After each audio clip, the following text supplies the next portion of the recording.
Mr. Marin, are you ready for questions? Yes, yes. Your report seems to highlight a few, I don't know how to term them, customer service issues at Hydro One. Maybe you'd like to characterize the way Hydro One's been treating some of its customers.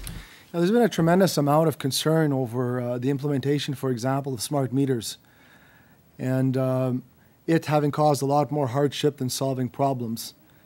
And some complainants have asked us whether smart meters are in fact dumb meters. It's an issue we're monitoring very closely. Any issue that causes hardship on people is something that concerns our office. Right now, we're in a position of monitoring it, and we may or may not take a closer look at it through a systemic investigation in the future. What about their issues of, threatening to cut people off when they've been reducing their bills, but they're, in many cases, the one you cite, it's a life-saving necessity. Yeah, absolutely. That's the value of really an ombudsman in society, is to help out citizens dealing with the corridors of power, to soften the edge of the bureaucracy. Some years ago, I described the phenomenon as rulitis, as the application of rules at the expense of common sense. And we're there to remind a government that sometimes it needs to pay more attention to the individual and not be so afraid of the floodgates by reaching out and resolving an individual case. Establishing procedure and precedent is good, but that won't solve every single issue in customer relations. Mr. Marin, this is your first report since a very public battle, media battle to keep your job was underway for the last 3 months. Does this report show that you're staying the course and you're not listening to critics or buckling under pressure? In terms of how we conduct our work, it's very much steady as it goes. It's a proven formula. Ombudsmen from around the world flock to Toronto so that we can teach them our ways of doing the job. Just today, the International Ombudsman Institute, whose headquarters is in Vienna, announced that we will be teaching a course there subsidized by the city of Vienna, and ombudsmen throughout Europe will be attending to find out how we get the results we get. So it's a proven formula, and we don't intend to tinker with it. That being the case, I think it's necessary at this stage for parliamentarians to reflect. It's been 2 weeks now since my appointment to the day, to reflect on the mechanism for the appointment of an ombudsman and a reappointment of the ombudsman. And I think that one may be forgiven for thinking they were watching the Gong Show. Do we want a reappointment of the ombudsman to take on a public dunking? I think we need to have that discussion. We need to have that reflection. I invite parliamentarians to take a step back and look at the whole process. Who was served by this process?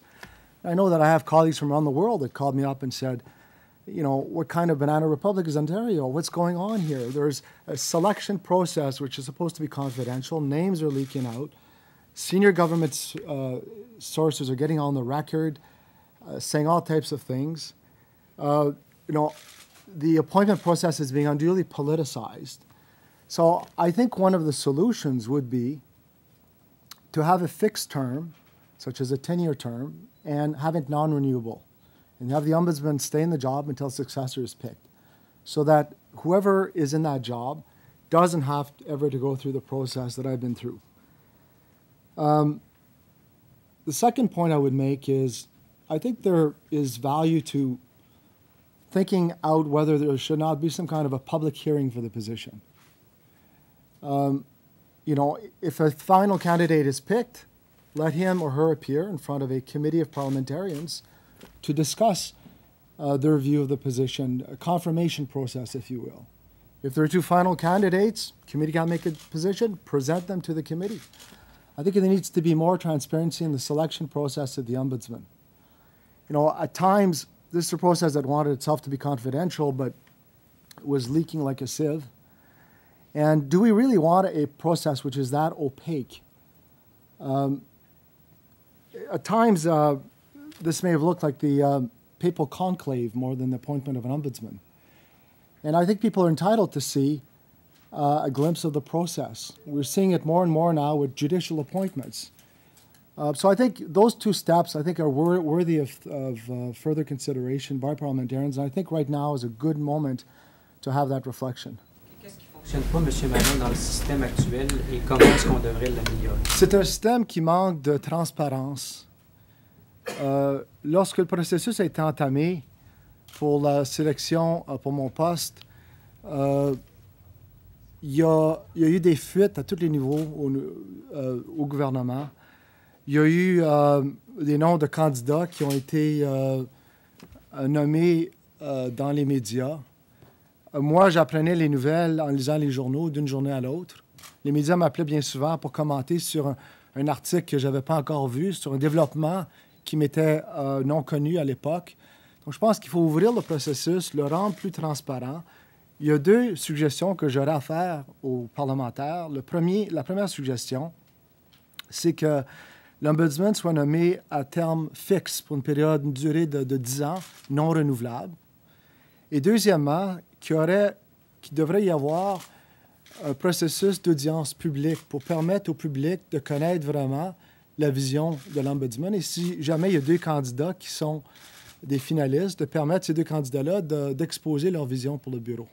You had a chance yourself to speak with Premier McGuinty about what went through, because an awful lot of what was said about you and was published about you seemed to come from that office or from that center. Have you had a chance to discuss it with him since you've been reappointed?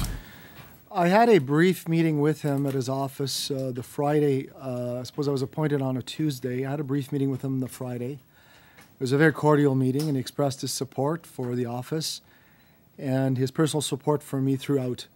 And it's, beyond that, it's not for me to, read beyond the headlines. The Premier at one point had indicated in a press conference that he was encouraging the government to call off these attacks.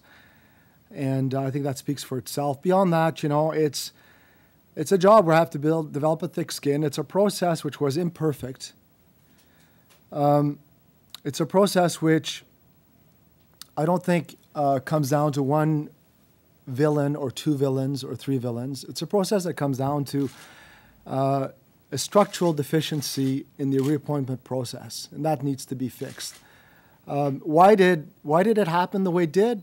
Simple answer: because it could. So we need to fix it. I don't think it's. A long way beyond imperfect, though. That was set up as a charade with the intent of axing you, and the Premier surely, or his people, signed off on that or orchestrated it. I think you and political scientists and historians are better placed to draw that conclusion. I think I want to emphasize the position of Ombudsman is an impartial, apolitical, unbiased one. And it's supposed to be above the fray. And throughout this process, I've done my best to keep it above the fray. And hopefully we can fix the problem so that no other ombudsman's ever exposed to this gong show.